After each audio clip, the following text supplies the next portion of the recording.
Hello, good morning, students. Today in 12th class mathematics, we are continuing exercise 13.1. Exercise 13.1 में we had completed up to question number 9. आज अभी हम शुरू करें question number 10 से. अब इसमें क्या दिया हुआ है? A black and a red dice are rolled. Black and red dice are rolled. अब इसे सपोज जो पहला नंबर है वो ब्लैक रिप्रेजेंट करना है. The first dice is black and the second dice is red, है ना. तो अभी हम लोग क्या करेंगे, जैसे सपोज अगर अभी हम लोगों ने 1 1 लिखा तो इसका मतलब ये रहेगा 1 on the black and 1 on the red. 1 2 अगर लिखा इसका मतलब रहेगा 1 on the black and 2 on the red. फिर उसके बाद 1 3 1 4 1 5 एंड 1 6. ऐसा कुछ सैंपल स्पेस आएगा. 2 1 2 2 2 3 2 4 2 5 and 2 6. 3 1 3 2 3 3 3 4 3 5 and 3 6. 4 1 4 2 4 3 4 4 4 5 and 4 6. 5 1 5 2 5 3 5 4 5 5 and 5 6.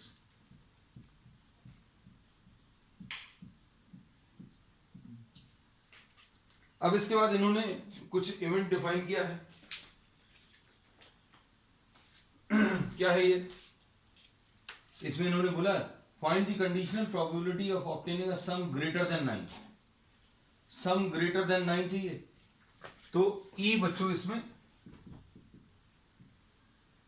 Some 10 11 and 12. Greater than 9 का मतलब ये रहेगा सम is 10 11 and 12 given that the black dye resulted in a 5. Black dye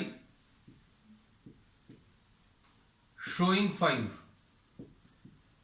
black dye यानी कौन सा? द फर्स्ट नंबर और द फर्स्ट नंबर. जो पहला वाला डाइस है अभी हम लोगों ने बोला वो ब्लैक डाइस का नंबर रिप्रेजेंट कर रहा है. ये अभी हम लोगों ने स्टार्टिंग में ले लिया. अब देखो सम 10 11 एंड 12 चाहिए. तो सम 10 11 एंड 12 कैसे आएगा? ये मिलेगा 5 5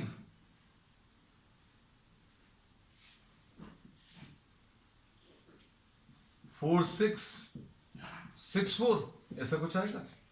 फिर उसके बाद 5 6 एंड 6 5 ये आएगा और 6 6 आएगा. सम 10 11 और 12 सम ग्रेटर देन 9. सम ग्रेटर देन 9 ऐसा बोला तो सम 10 11 एंड 12 ये ई डिस्क्राइब कर दिया. फिर उसके बाद अभी हम लोगों को क्या बोला है?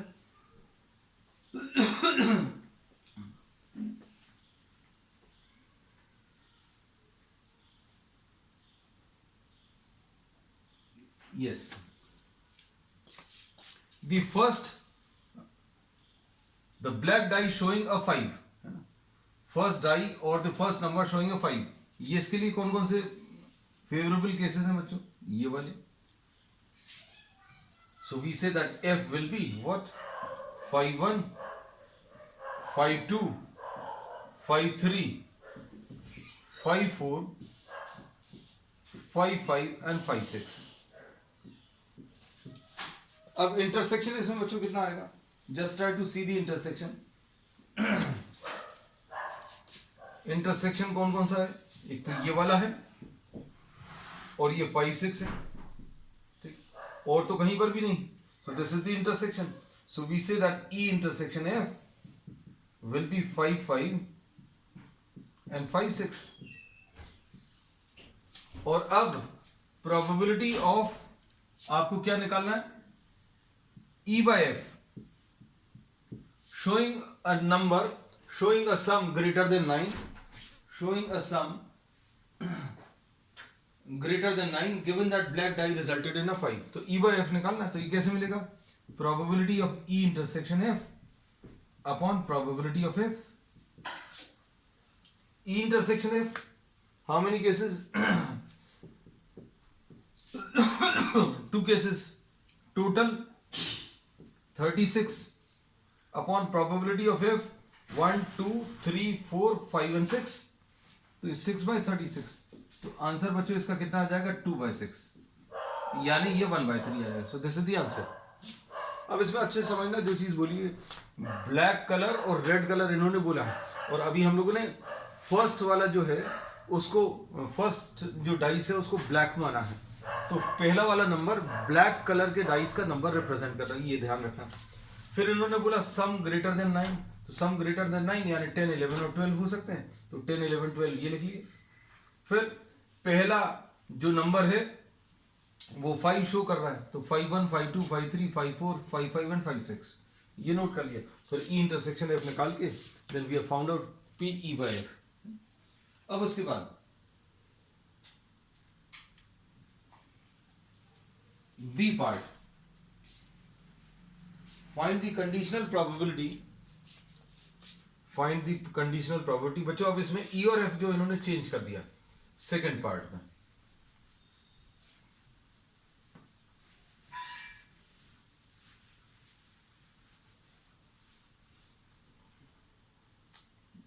ये भी लोग कर दे रहे हैं। ई क्या है,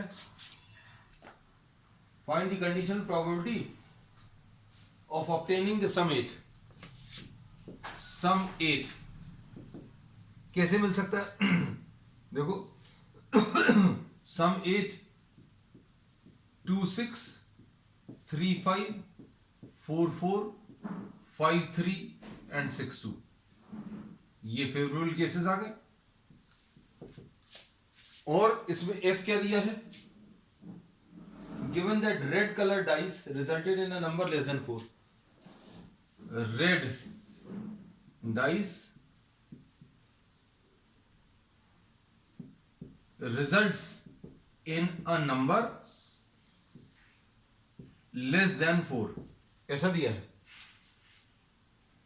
results in a number less than 4, ठीक है, ऐसे दिया ना। अब number less than 4 red colour, अब रेड कलर यानी सेकंड वाला नंबर लेस देन 4 होना चाहिए। अब सेकंड वाला नंबर लेस देन 4 यहां पर होगा, ये देखो ये पूरा एफ है, सेकंड वाला number less than 4, second number is less than 4, second यानी रेड कलर वाला dice is showing a number less than 4। तो कितने केसेस हैं बच्चों, देखो 3 3 6 3 9 3 12 3 15 एंड 3 18। तो अभी हम एफ बच्चों पूरा नहीं लिख रहे, आपको ये बता दिया कि एफ है ना। अब इसमें क्या पूछा है, probability of E by F पूछा है, इसके लिए अभी हमें ई इंटरसेक्शन एफ निकालना पड़ेगा। ई इंटरसेक्शन एफ, अब इसमें देखो ई इंटरसेक्शन एफ में कौन सा वाला केस आएगा, ये कॉमन आएंगे 5 3, देखो 5 3 और 6 2, ये दो नंबर्स हैं, तो ई इंटरसेक्शन एफ क्या आ जाएगा 5 3 और 6 2, बस हो गया खत्म। Probability of E by F is probability of E intersection F upon probability of F. E intersection F कितने केसेस हैं, 2 हैं, by 36 upon probability of F, तो बच्चों ये 18/36, तो 2/18 आंसर आ जाएगा, यानी 1/9। So this is the answer to the second part. अब 11th क्वेश्चन देखो,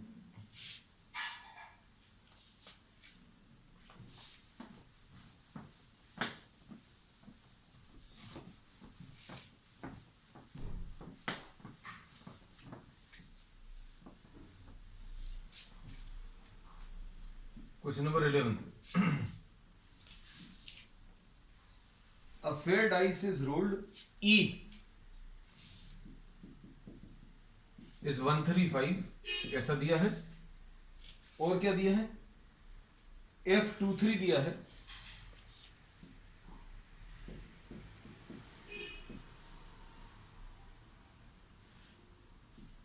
टू एंड 3, और उसके बाद G एक दिया है 2 3 4 5,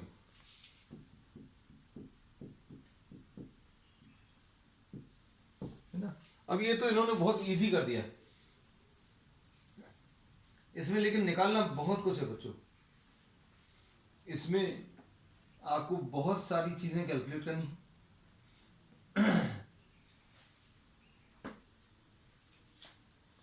अब इसमें क्या निकालना, फर्स्ट पार्ट में E by F and F by E।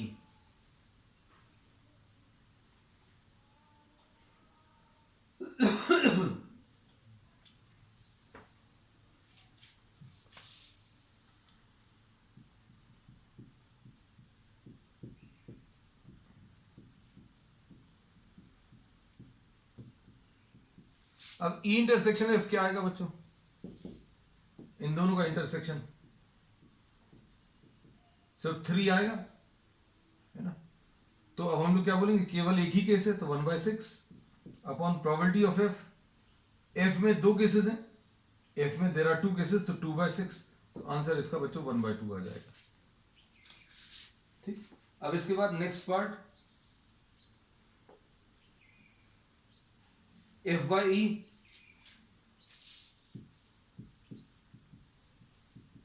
तो ये आ जाएगा probability of F intersection E upon probability of E। तो इंटरसेक्शन तो वही है, एक ही केस है 1/6, लेकिन E ये चेंज हो गया, तो ये कितना बच्चों, ये 3 केसेस हैं फेवरेबल, 1, 3 एंड 5, तो 3/6, तो आंसर इसका 1/3 आ जाएगा। अब इसके बाद इन्होंने क्या बोला, E by G।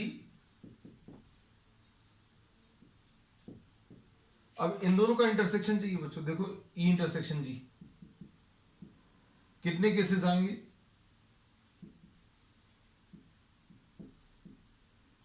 3 and 5, intersection इन दोनों का 3 और 5 आएगा, तो ये कैसे मिलेगा,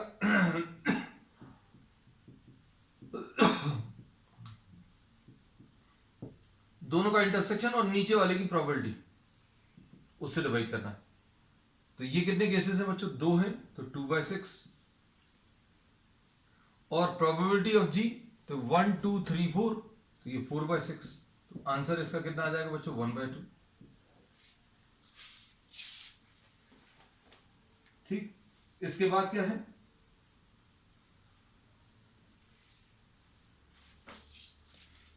probability of G by E। इसमें फिर से प्रोबेबिलिटी दोनों का इंटरसेक्शन और नीचे वाले की प्रोबेबिलिटी, इससे डिवाइड करना है। इंटरसेक्शन यानी कितना आ जाएगा बच्चों, 2/6 E का, तो E की प्रोबेबिलिटी, E में 3 केसेस है, तो 3/6, 2/3 इसका आंसर आ जाएगा। फिर इसके बाद अब देखो, अब ये थोड़ा सा कुछ लोगों को देखने में टफ लग सकता है, देखने ही में टफ होगा बस, और कुछ नहीं। थर्ड पार्ट,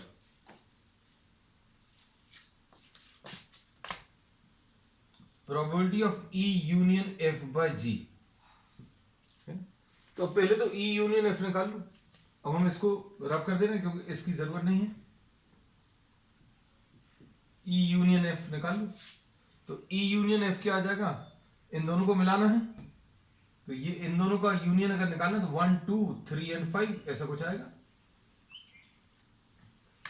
तो उसके बाद इसका फॉर्मूला कैसे बनता है, हम लोग कैसे लिखते हैं, इन दोनों का इंटरसेक्शन ऊपर और नीचे वाले का, तो इसका और इसका intersection, probability of this given that this has already occurred, कैसे मिलेगा, E union F intersection G divided by नीचे वाला। कैसे निकालते हैं ये ध्यान देना, अगर इन दोनों का probability of E when G has already occurred, कैसे निकालते हैं, दोनों का इंटरसेक्शन, तो E union F G has already occurred, दोनों का इंटरसेक्शन ले लो, तो इसका और इसका इंटरसेक्शन ले लिया, और फिर नीचे वाले की प्रोबेबिलिटी से डिवाइड करना, तो नीचे G है तो G की प्रोबेबिलिटी से डिवाइड कर दिया।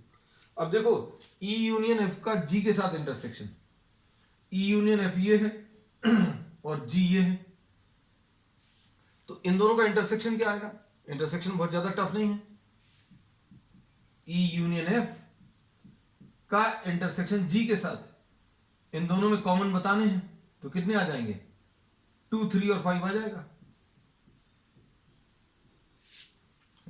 तो कितने, 3 केसेस हैं। सो दिस इज 3/6 अपॉन नीचे कितना है जी, तो 1, 2, 3, 4, 4/6। तो आंसर बच्चों इसका 3/4 आएगा। ठीक, नेक्स्ट इसके बाद क्वेश्चंस देखने में भर थोड़ा सा ऐसा लगेगा कि थोड़ा सा टफ है।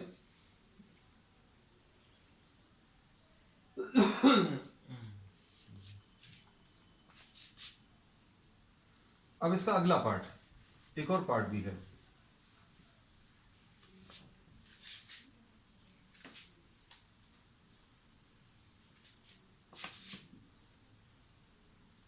E intersection F by G, ये कैसे बताएंगे? इन दोनों का intersection, probability of E intersection F का इंटरसेक्शन G के साथ अपॉन प्रोबेबिलिटी ऑफ G, ये probability of E intersection F by G ऐसा कुछ आएगा।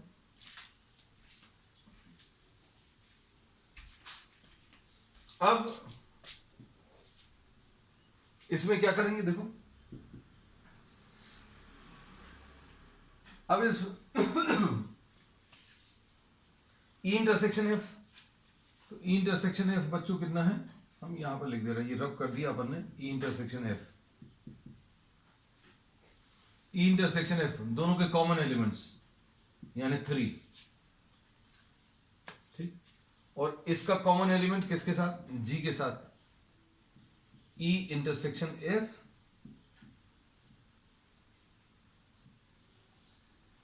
G, इन दोनों का कॉमन क्या आ जाएगा, ये सिर्फ 3 आएगा, इसका और इसका, बस सिंपल है। अब E intersection F intersection G कितने एलिमेंट्स आए, 1, 1/6 अपॉन प्रोबेबिलिटी ऑफ G कितना आ जाएगा, 1, 2, 3, 4, तो 1/4 इसका आंसर आ जाएगा। ठीक, चलो next.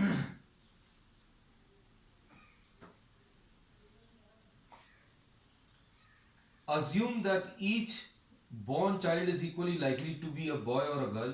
If a family has 2 children, what is the conditional probability that both are girls, given that the youngest is a girl?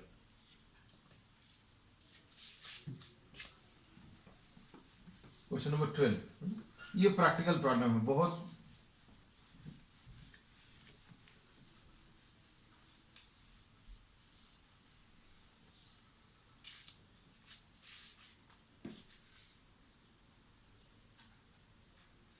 Question number 12, in a family of 2 children possibilities क्या हो सकती हैं, the first child is a boy and the second child also a boy. The first one, ये Elder रहेगा बच्चों, the first, ये अभी हम लिख दे रहे, कुछ बच्चों को बड़ा कंफ्यूजन रहता है, first child, the Elder one, second younger one. अब इसमें B और G है, G और B है, और G और G है। इसका मतलब समझ में आना चाहिए। इसका मतलब यह है कि the elder one is the boy and the younger one is the girl, the elder one is a girl and the younger one is a boy, and the elder and the younger both are girls। तो ये possibilities हो गई। अब इन्होंने क्या बोला है, find the conditional probability that both are girls।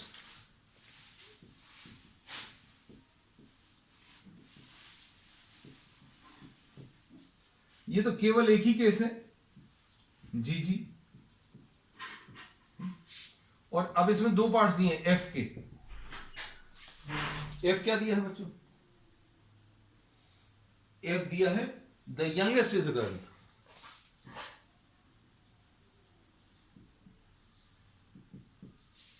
the youngest one is a girl, तो youngest one is a girl, किस किस केस में पॉसिबल है बच्चों?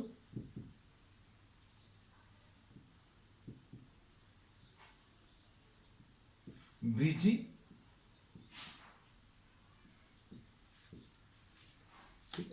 इंटरसेक्शन क्या आ जाएगा दोनों का?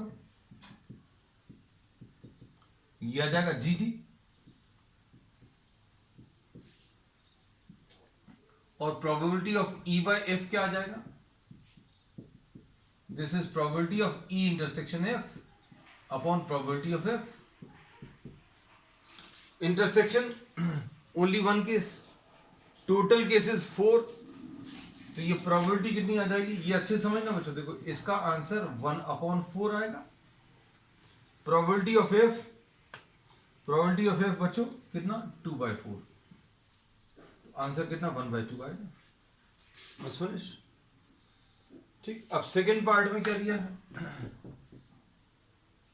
ई तो वही है, बोथ गर्ल्स.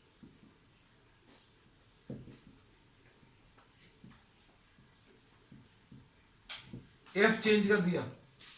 अब एफ क्या है बच्चों इसमें? At least one is a girl. अब at least one is a girl,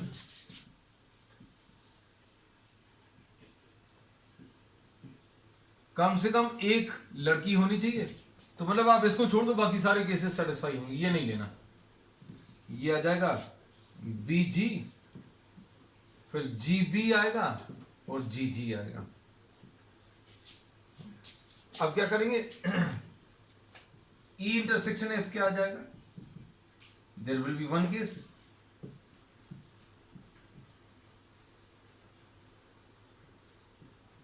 E by F कितना आ जाएगा?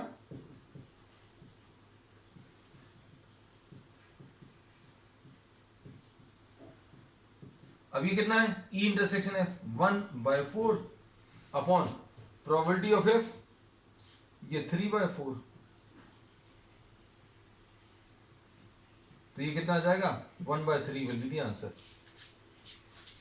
ठीक. तो ये कौन सा क्वेश्चन है? Question number 12. अब क्वेश्चन नंबर 13 देखो.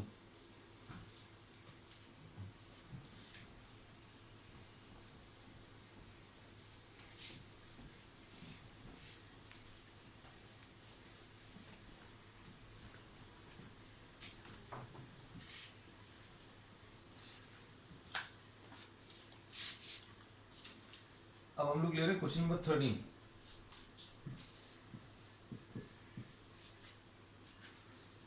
An instructor has a question bank consisting of 300 easy,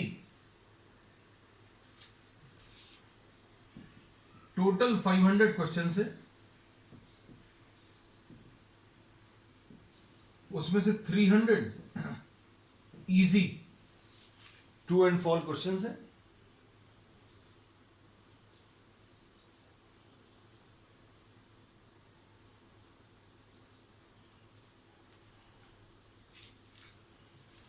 और 200 डिफिकल्ट, ऐसा दिया है. फिर उसके बाद क्या दिया है? 500 इजी एमसीक्यूज. ये ट्रू फॉल्स है बच्चों, ये ट्रू एंड फॉल्स क्वेश्चंस है. ट्रू एंड फॉल्स क्वेश्चंस, ये ट्रू एंड फॉल्स. अब इसके पास एक्चुअल में टोटल जो क्वेश्चंस का सेट है वो कितने हैं?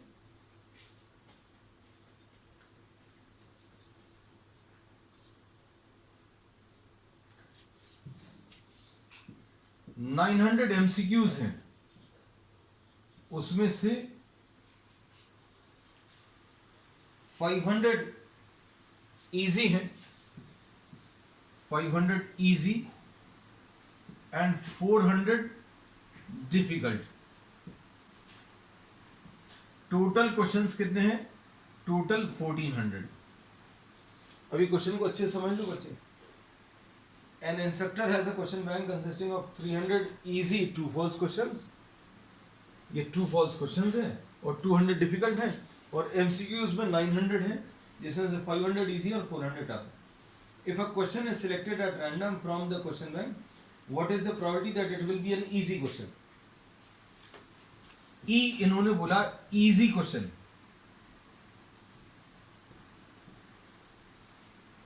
find the probability of having an easy question given that it is a MCQ.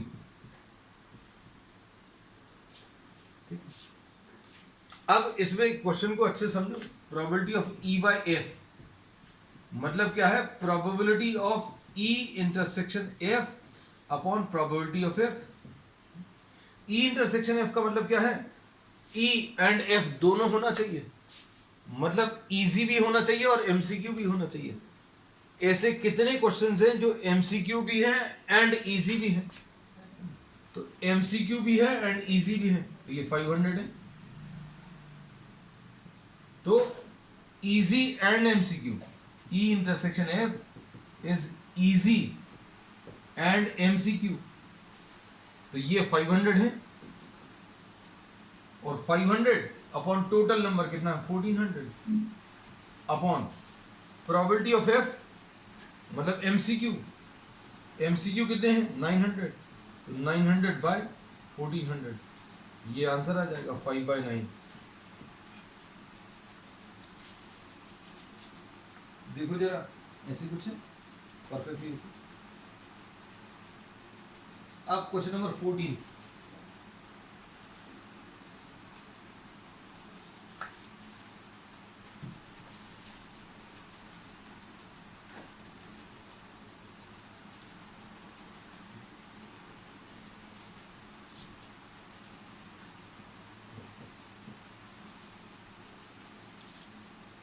given that two numbers appearing on a two dice are different,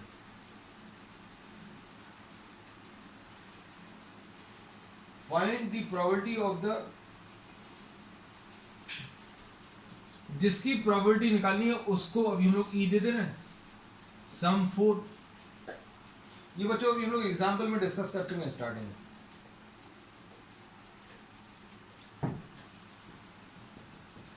numbers different और 2 dice को role किया है।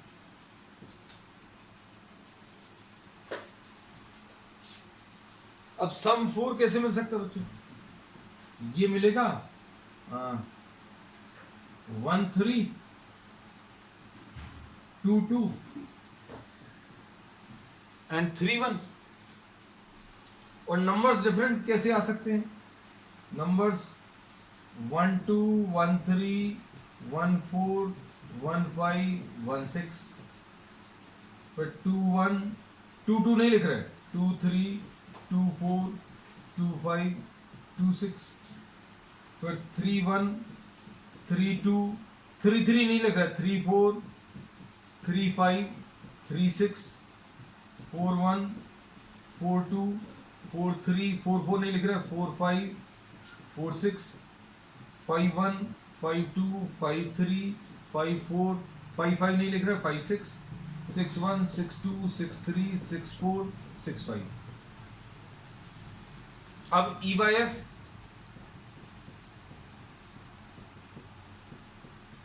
E intersection F upon probability of F। अब intersection में क्या आ जाएगा बच्चों? देखो ये दो केसेस आ जाएंगे, 1 3 एंड 3 1, 2 2 तो है नहीं, तो E इंटरसेक्शन F जो है ये दो केसेस हैं, 1 3 एंड 3 1। तो ये आ गया क्या? Intersection 2 cases, total 36। F कितने हैं बच्चों इसमें? देखो 1 2 3 4 5 6 30, 1/15 आ जाएगा आंसर। ठीक,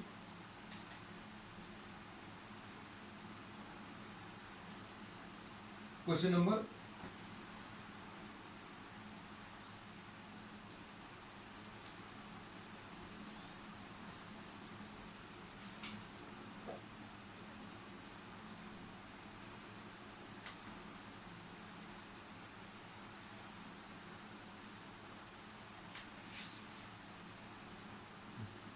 नेक्स्ट इसके बाद question number 15।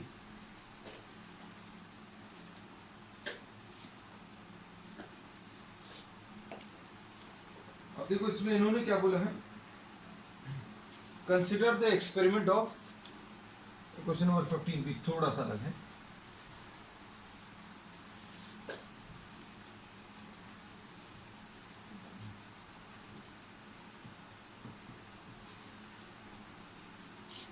Consider the experiment of throwing a die. If a multiple of 3 comes up, throw the die again.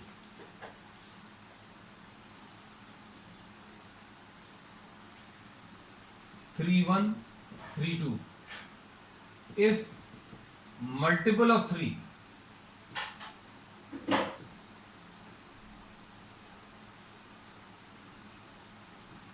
roll the die again. इसमें डाई को रोल किया, मल्टीपल ऑफ 3 अगर आया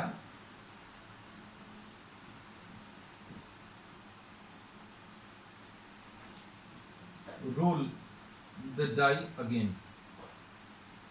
और दूसरा क्या दिया है, एंड अदर नंबर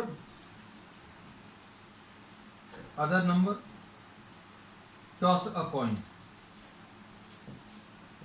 तो अब देखो इन्होंने क्या बोला, कैसा हो सकता है बच्चों, इसमें मल्टीपल ऑफ 3 या तो 3 हो सकता है या 6 हो सकता है।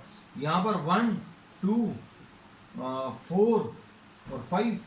तो अब इसमें इन्होंने क्या बोला, 3 अगर आ गया तो फिर से डाई को रोल किया, तो 3 1 3 2 3 3 3 4 3 5 एंड 3 6 6 1 6 2 6 3 6 4 6 5 एंड 6 6। 1 आया तो कॉइन को टॉस किया, 2 आया तो भी कॉइन को टॉस किया,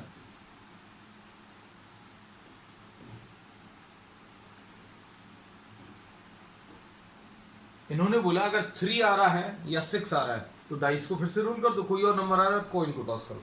अब क्या पूछा है,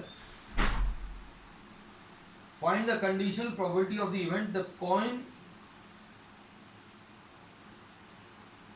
shows a tail. Find the conditional probability of the event coin shows a tail. Coin shows tail, भैया यहां कहीं पर तो नहीं है, यहां पर है, कौन कौन सा आएगा, 1t 2t 4t 5t, 4 cases हैं।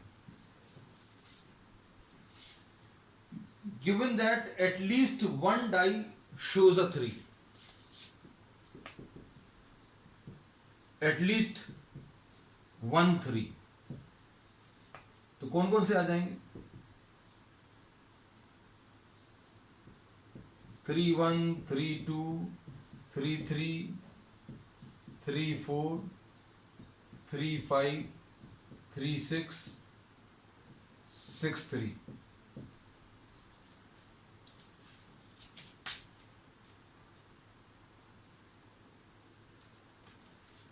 अब probability of E by F अगर निकालना है तो आपको probability of E intersection F निकालना पड़ेगा। ई इंटरसेक्शन एफ यानी दोनों का इंटरसेक्शन देखो, तो ई इंटरसेक्शन एफ तो बच्चों कुछ भी नहीं है, यहां पर कुछ भी कॉमन नहीं है, तो ई इंटरसेक्शन एफ 0 है, देयर आर नो एलिमेंट्स, खाली है, तो इसका तो आंसर 0 आएगा upon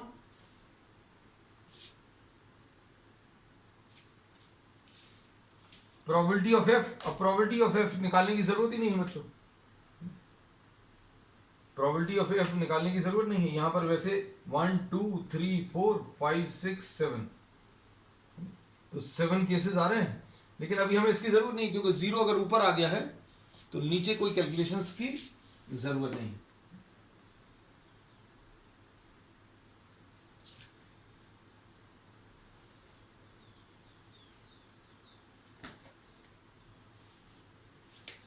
So the answer to this will be what, 0. क्योंकि कुछ भी कॉमन एलिमेंट्स नहीं। अब क्वेश्चन नंबर 16 देख लो, लास्ट क्वेश्चन।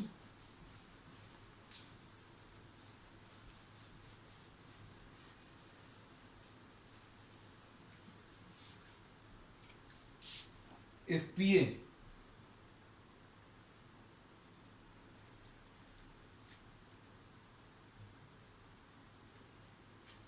अब इसमें बच्चों देखो इस क्वेश्चन में लास्ट वाले में क्या दिया हुआ है, आपको PA की वैल्यू दी है और PB की वैल्यूज